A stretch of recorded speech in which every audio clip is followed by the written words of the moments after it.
You get a question like this. You get reactant, products are given. We're not asking for you to tell us what are made. We already told you, if you start from this, you react with that, you make those two. What this question is asking, show me the mechanism. You need to draw it out, how that happens. We're not asking you to find out the new products other than these two. This is trying to explain why these forms, why that form. Sometimes you get a question like this in the exam, and the people try to find out what else forms. I mean, they kind of looking at the question different way. So I want you to understand what this question means. Mechanism is a step-by-step description. So you got to explain it out using an arrow to show you the where the electron goes, from where, and what makes it happen. First step, second step, third step, and this keep goes up. But these are something you're going to use. But also, I want to use this to show out. You can imagine this easy, right? Because that's the position, that's a Lilith position for the brominations. So that bromination happens. But why that forms? Why something else forms there? How you can explain that? Well, let's start with that. This is a bromination. Bromine with a light. Initiation steps makes a bromine value. And then that seed of molecule here, starting material. It has a hydrogen. I mean, none of these two double bonded carbon has hydrogen. So that even though it has, that's not the hydrogen. It's radical from the abstract anyway. Only hydrogen it can come out taking out is this hydrogen at the allylic positions. And then this position is the same as that one, that position is the same as this one, that position is the same as that one, because of symmetry, all same. Regardless which one gets reacted, you will get the same thing. Bromine, gonna take the hydrogen, right? You're gonna get the HBr form. So what gets radical? This carbon, that hydrogen just pulled out. So you are forming the radical at that positions. That's the first propagation step. And then this carbon radical will react with the bromine that you have in the solutions. Same way, this will pull out the bromine from the bromine molecule. They're going to make a bond, and then this bromine becomes a radical. As the second propagation steps, you get the products forms, one of the products. That was very easy to imagine, right? It's kind of a no-brainer for that one. But how are you going to explain this?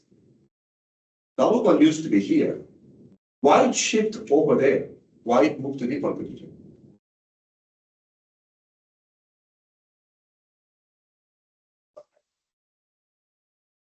Yeah, I mean, it's not lost in hydrogen, but double bond move because of resonance structures. This is the reason why the resonance structure is really, you gotta understand what it is really well. Double bonds having a radical there in that position, meaning that this double bond not going to be only in that place. It can be that place by having a resonance structures, meaning that this radical not just going to stay on that carbon 100%. It's going to move. It can have a, if this position has a 50% radical there, but this can move to the other carbon there as a 50%.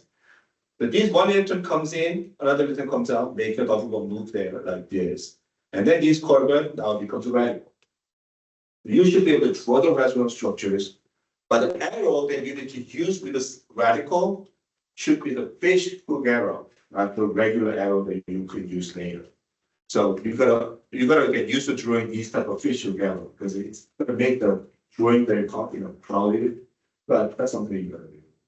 Anyway, these two are resonance structures. Neither is a real. Real structures are in combination of those two extreme states here. So when this radical on that carbon goes for the reaction, then you get that. That radical go for the reactions. You get the bromine pulled out by this carbon, then you get the bromination done by that temperature. So these products are formed from the other resonance structures created by pulling out hydrogen from the lineage. Yes. And that middle form, that's reactive intermediate, right? Not the transition state, that's why it has the resonance forms. Yeah, these are the resonance structures. Okay. Yeah, that's why I put a bracket there to show that those are resonance. They're not real. It gets a little bit more complicated than what we just did.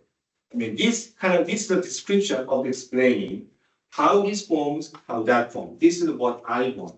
When you are asked, draw the mechanism, propose a mechanism of a particular reaction, you have to describe it using arrows, showing me the intermediates, how those are processed. That's kind of things we need to do. But we can talk about things further from here. Is these two, both of them we can call major contributors. They are major enough, but they're not equally 50-50. There are more stabilizing forms than the others. One is more stable than the others. A little bit, not too much, but a little bit. Do you think this was the most stable than this one, or this was the most stable than the other?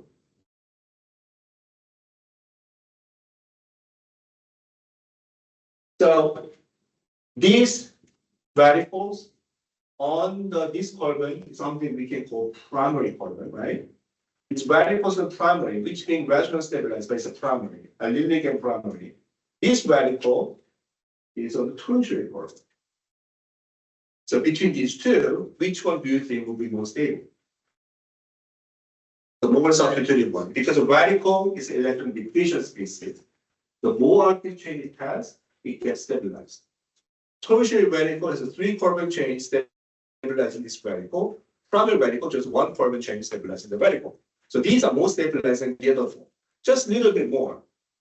So which is a more predominant? I mean, maybe I'm kind of guessing right now. This ratio between these two is not going to be 50-50 because of this is more stable than the other one. I would imagine that this could be 60%, maybe 40%.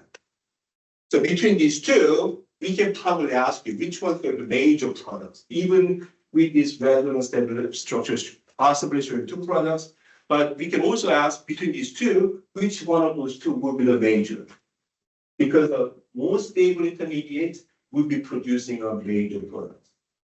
So this is how it gets later. We're going to talk about that more. But between these two, I think these will be produced more than the other one because of that reason.